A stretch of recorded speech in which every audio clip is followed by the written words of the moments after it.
Bien, donc c'est ma première vidéo YouTube, c'est approximativement la 15e fois que je recommence, mais je vais essayer de faire plus concis et de donner des détails sans pour autant risquer des problèmes avec les protagonistes de cette histoire, disons. Et, euh, et voilà, donc ceux qui me suivent sur Insta connaissent déjà cette histoire, pas autant dans les détails, mais les points principaux, on va dire. Et, euh, et voilà, donc je vais t'expliquer aujourd'hui ce qui s'est passé parce que je trouve ça important de faire comprendre aux gens que les animaux sont pas des jouets, sont pas des objets de décoration et que c'est des êtres vivants en fait, tout simplement. Donc je vais essayer de rester plutôt calme aussi dans cette vidéo parce que c'est un sujet qui m'atteint et qui m'énerve, surtout encore beaucoup, même quasiment 2 ans après. Mais je trouve ça vraiment important d'en parler en fait. Donc on va commencer. Donc là je te présente Silas qui a maintenant 3 ans. Au moment où on l'a récupéré, il avait 1 an et demi. Et au moment où on l'a récupéré, c'était un chat très méchant. Enfin, avant qu'on le récupère, du moins, c'était un chat vraiment méchant. C'est le seul animal de ma vie qui me faisait peur. Alors que vraiment, enfin de base, j'ai eu beaucoup d'animaux. Mes parents ont toujours eu des gros chiens, des dogs argentins, des malinois. J'ai toujours eu des chats, j'ai eu un poisson, j'ai eu des poules. Alors je me doute bien que t'es pas impressionné par un poisson ou une poule, mais ce chat, c'était vraiment un chat qui me faisait peur. Et donc voilà. Donc pour garder l'anonymat de ces personnes, je vais les appeler Manon et Clara, puisque c'est les premiers prénoms qui me sont venus en tête. Donc à l'époque, Manon et Clara sortent ensemble et se séparent en 2020, je dirais. On s'en fiche un petit peu de toute façon. Sauf qu'elles avaient adopté notre cher Silas. Et en se séparant, c'est Clara qui a gardé Silas et Manon est partie dans un autre appartement faire sa petite vie quoi. Sauf que le problème, c'est que Clara partait très très très souvent. Alors ce qui n'est pas un problème en soi, hein, elle a le droit de faire sa vie, de profiter, de... Voilà, elle est jeune, hein. Mais quand tu fais ça, en général, tu fais en sorte que tes animaux puissent gérer. Euh, Excuse-moi, comme tu pourras le voir, je suis malade. Donc à la base, elle me missionnait, on va dire, pour aller nourrir son chat quand elle n'était pas là, ce qui me posait aucun problème, vraiment. Et un jour, on s'est brouillé pour X raisons. Voilà, j'ai fait une petite pause parce que je recommençais à tousser. Donc on s'est brouillé, ce qui a fait qu'elle a arrêté de me demander d'aller nourrir son chat. Alors que clairement, même en pleine embrouille, ça reste un être vivant qui n'a rien à voir dans nos problèmes. J'aurais continué à aller le nourrir, il n'y avait pas de souci. Mais voilà. Donc nous, à l'époque, on a déménagé avec mon amoureux. On était en plein déménagement du moins et on revenait à peu près tous les week-ends pour faire des travaux dans mon ancien appartement, notamment et surtout repeindre les murs et les murs. Et sauf qu'à chaque fois qu'on y était, on entendait le chat se jeter, mais littéralement se jeter contre la porte. Des gros boum boum, tout le long en fait. Dès qu'il entendait du bruit dans le couloir, des miaulements, vraiment c'était abominable.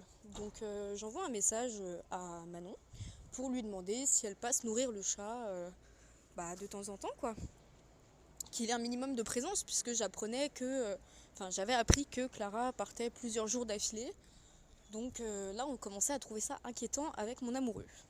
Et sachant que certaines fois où j'allais encore la nourrir, on retrouvait le chat dans un état pas très très... Voilà quoi. Et Manon me répond que elle en tout cas elle passe pas parce qu'elle n'a pas les clés du bâtiment. Parce qu'il faut savoir que le bâtiment s'ouvrait avec une clé mais les appartements s'ouvraient à code. Je connaissais le code de leur appartement, elle connaissait celui du mien. On vivait sur le même palier, de base on était copines donc voilà quoi. Donc je lui demande si elle veut que je passe. Parce que voilà, ça reste un petit être vivant, comme j'ai dit précédemment. Elle me dit oui. Donc avant de partir, je prends des croquettes de mon chat que j'ai sur le moment, que j'ai toujours d'ailleurs, pour le nourrir parce que je sais pas ce qui reste dans l'appartement. Et puis voilà, on y va. Et là, en ouvrant la porte, surprise, comme tu peux le voir sur les photos, c'est le vrai bordel. J'ai pas d'autres mots pour décrire ça. C'est même pas un bordel, là, c'est sale. C'est le chat fait pipi à peu près partout. Là, ce que tu vois, c'est le matelas de la personne. La caisse à litière est remplie. Il y en a même par terre. Alors après, bon, j'ai pas mis toutes les photos parce qu'il y en a certaines où on peut reconnaître. Enfin, en tout cas, la personne pourrait reconnaître, pourrait s'en servir du moins. Même si, bon, là, honnêtement, avec toutes les preuves que j'ai, je pense qu'elle serait plus en difficulté que moi si elle tentait quoi que ce soit. Mais voilà, donc là, j'en étais au point où on rentre dans l'appartement. C'est pareil, c'était un été assez chaud. Je dirais qu'il faisait entre au moins 28 et 35 degrés, hein, sans mentir. Et les fenêtres étaient fermées, les volets grands ouverts. Donc je te laisse imaginer la chaleur qu'il faisait dans l'appartement. Le chat n'avait plus à manger, n'avait plus à boire. On lui a donné à boire, il a bu une gamelle d'eau et demie d'affilée.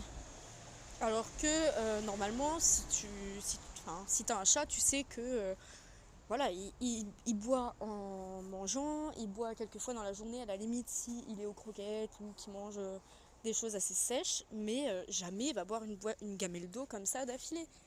Et bah si, donc ça montre bien à quel point il était déshydraté. Il avait ventré les sacs poubelles, enfin vraiment c'était abominable. J'ai pas d'autres mots.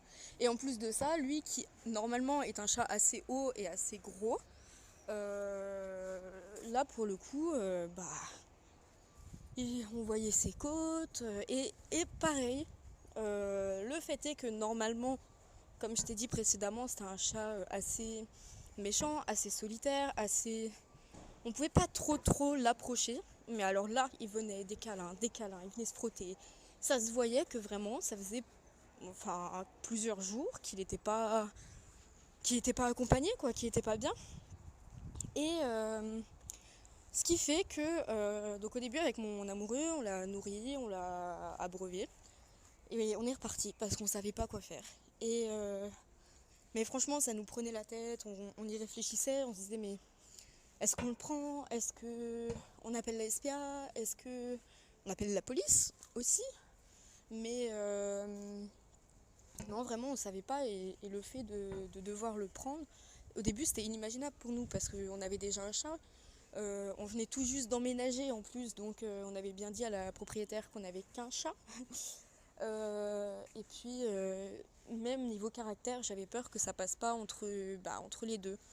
Donc, au départ, on s'était dit non, on va peut-être plutôt appeler la SPA ou je sais pas. On y réfléchit, on rentre. Enfin, et une fois rentré, on se dit non, c'est pas possible.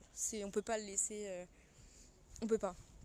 Donc ce qu'on a fait, c'est qu'on a pris la caisse de transport de mon chat. Et on est retourné à l'appartement et j'ai embarqué le chat. J'ai envoyé un message à Clara en lui disant que c'était inacceptable, enfin vraiment en lui mettant tout ce qui n'allait pas, tout ce qu'on avait vu et le fait que c'était pas la première fois qu'elle le laissait tout seul comme ça. Je lui ai dit que voilà, j'avais pris des photos, que j'ai oublié de le mentionner plus tôt, mais le propriétaire nous a autorisé à rentrer dans son appartement, puisque je lui ai quand même envoyé un message pour pas être inquiétée pour effraction ou je ne sais quoi. Donc là j'avais l'accord du propriétaire, donc certes c'est pas le locataire, mais c'est toujours ça. Et que j'avais pris des photos. Donc là j'ai pas tout mis, hein, comme je t'ai dit, mais voilà. Et la seule chose qu'elle m'a répondu, cette personne, c'est montre-moi les photos. Alors moi je suis désolée, hein, mais si un jour quelqu'un pénètre chez moi pour prendre mon chat, vraiment je fais tout pour la retrouver. Et la seule chose que je lui dis, c'est pas montre-moi les photos en fait. Là la seule chose qui l'a intéressée, c'était les photos de son appartement, enfin ce pourquoi elle pourrait se faire... ce qui pourrait retomber sur elle en fait, tout simplement. Le chat, rien à faire. Donc, alors bien sûr, Manon, sur le moment, elle était assez paniquée, puisque c'était elle qui m'avait donné l'autorisation d'aller nourrir le chat, on va dire. Elle n'était pas totalement d'accord avec ce qu'on avait fait, mais bon, honnêtement, j'en avais rien à faire. Donc, au départ, j'ai simplement précisé à Clara et Manon que de toute façon, je ne le garderai pas, qu'on le ramènerait à la SPA et que voilà, là, c'était juste manière de l'éloigner et et voilà, tout simplement. Et donc, ce qui s'est passé, c'est qu'on n'a pas eu le courage de le laisser à la SPA parce qu'on s'est dit qu'en vrai, il nous connaissait déjà. Il connaissait déjà un peu notre chat. Donc, et ça nous faisait mal au cœur de le laisser, d'encore l'abandonner, on va dire, au final. Donc, on l'a gardé. Et je vais t'expliquer maintenant ce qui s'est passé par rapport au chat. Et tout à la fin aussi, je t'expliquerai un petit peu ce qui s'est passé après avec Clara par rapport au chat, encore une fois. Donc voilà, partons sur la partie adaptation et comment ça s'est passé quand il est arrivé chez nous. Donc comme tu peux le voir sur les photos, il a l'air assez à l'aise. Au départ, les premiers jours, franchement, il se cachait. Alors moi, j'étais plutôt du genre à vouloir lui laisser le temps de s'adapter, à pas trop l'approcher. Et à montrer aussi au chat qu'on avait déjà que, parce que c'était un chat, c'est toujours d'ailleurs, un chat plutôt anxieux, plutôt dépendant effectivement, je pense. Et je voulais lui montrer que voilà, que c'est pas parce qu'il y avait un nouvel arrivant qu'on l'a laissé tomber, quoi. Donc voilà, sauf que mon chéri, lui, a plutôt été du genre à aller le voir, le caresser, le machin. Alors bien sûr, je le caressais aussi, mais à passer du temps avec lui tout seul dans la pièce dans laquelle le chat se réfugiait. Et je pense que j'aurais dû faire ça aussi parce que maintenant, il y a eu un coup de foudre entre les deux et moi je me fais snober. Non, je plaisante. Mais voilà, donc au début c'était plutôt compliqué, enfin en tout cas, il était souvent isolé, il se mettait tout seul dans la deuxième chambre puisqu'on a 2 chambres. Mais on s'est dit, on va le laisser prendre le temps de se faire à son nouvel environnement. Mais le problème majeur qui a survenu avec Silas, c'est son rapport à la nourriture. Donc déjà, quand on l'a eu, quelques jours après, il était pucé, stérilisé, vacciné, parce que c'est des choses qui n'avaient pas été faites. Donc en plus, là maintenant, il est à notre nom, donc on va essayer de le récupérer. Et voilà, donc on a fait quand même toutes les démarches administratives, etc. Et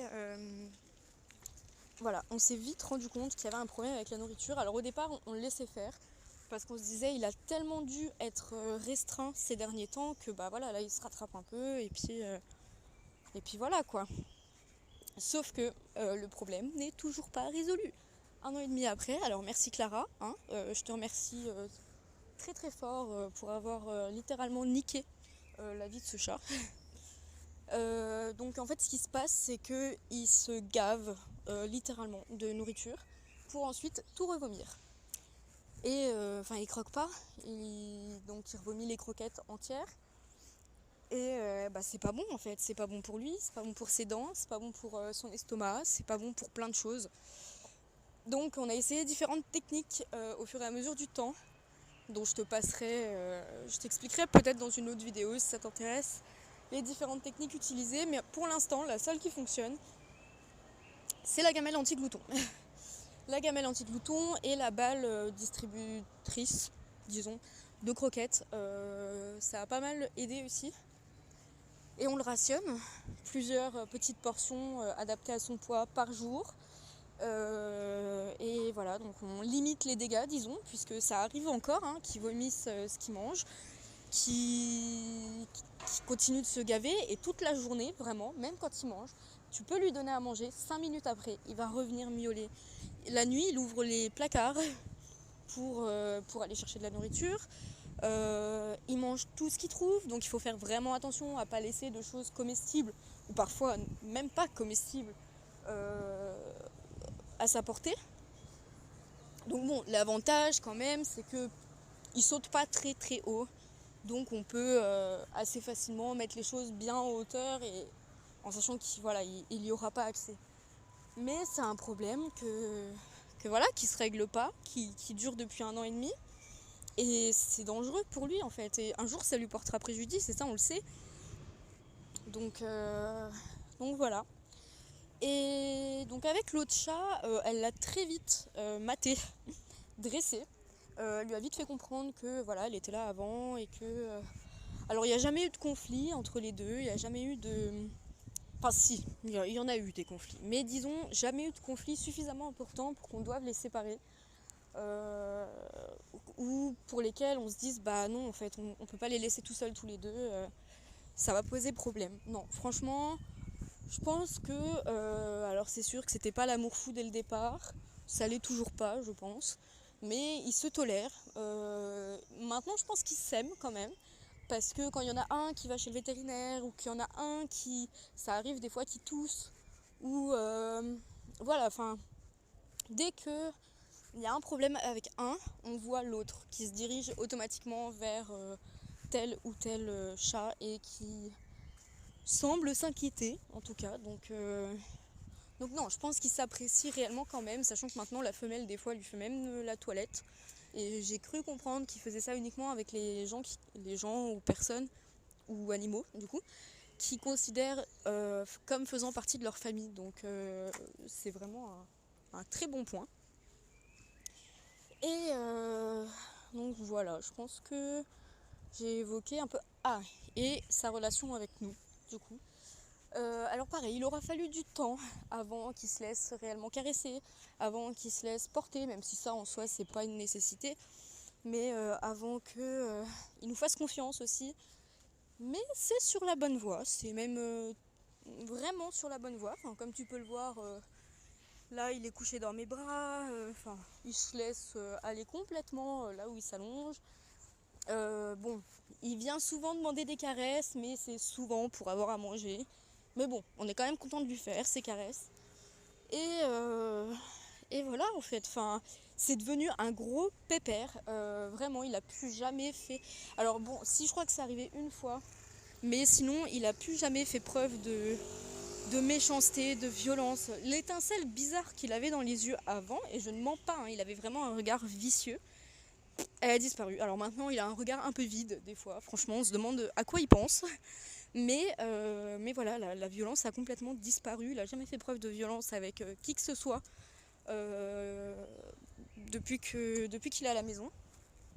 Donc, donc voilà pour la petite conclusion. Donc je pense, j'espère en tout cas qu'il est heureux maintenant. Et on s'en débarrassera pas comme ça. Et voilà, donc pour conclure sur cette histoire, je vais te raconter ce qui s'est passé après avec Clara. Des mois après, en fait, je reçois un message un jour d'une amie sur Twitter qui me dit que la fameuse Clara a publié des choses qui sont, disons, diffamatoires. Diffamatoires et en fait, elle essayait de me faire passer pour tout ce que je n'étais pas. Et en plus de ça, elle a fait un thread, alors désolée pour la prononciation, hein, sur Twitter pour expliquer que quelqu'un était rentré chez elle, avait volé son chat, qu'elle comprenait pas, que cette personne refusait de lui rendre et que elle avait tout fait pour son chat, qu'elle l'aimait plus que tout, nanana. Alors que j'ai appris par Manon, et ça c'était avant même de récupérer Silas, que dans tous les cas elle ne comptait pas le garder. Elle ne comptait pas le garder, elle comptait le mettre dehors. Et ce n'était pas la première fois qu'elle faisait ça, parce qu'elle l'avait déjà fait une fois avec un chaton. Elle nous avait dit oh non non, on l'a rendu à la SPA, enfin on l'a remis à la SPA parce que vraiment on n'arrivait pas à s'en occuper, nanana. Donc c'était quelques mois avant d'adopter Silas. Et au final j'ai appris bien après que non, elle l'avait mis dehors en fait. Sauf que un chat qui n'est jamais sorti, tu le mets dans une rue en plus où il y a des voitures qui passent, etc. C'est pas forcément la meilleure idée ou l'idée du siècle en fait. Donc dans tous les cas, elle comptait s'en séparer. Ça, on le savait avant même d'imaginer, ne serait-ce que de le recueillir. Donc faut arrêter le cinéma, quoi. Donc en plus, elle a fait ça le jour de mon anniversaire, super. Donc je lui ai renvoyé un message en lui disant que ce qu'elle faisait, c'était de la diffamation. Qu'en plus de ça, elle donnait des détails, parce qu'en plus, elle avait un nombre d'abonnés plutôt supérieur au mien sur Twitter. Ce qui fait qu'il y a directement des gens... oh bah mince, qu'est-ce qui s'est passé? Comment ça, elle a volé ton chat?